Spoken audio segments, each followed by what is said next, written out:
All right, my first step to figure out what I'm going to do for my ornament is to dump out my beans and kind of organize them.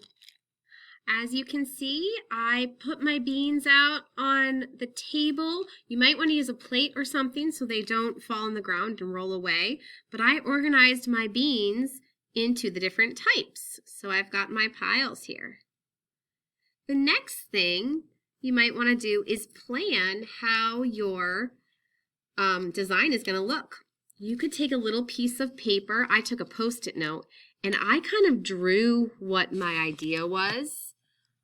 I was thinking I would use these long brownish red beans to kind of go in a flower shape, and I was thinking I'd use these white beans around the outside.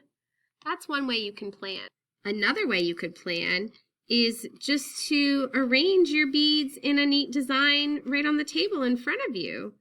So I know I want a big white one in the middle. I want some green ones to go around it.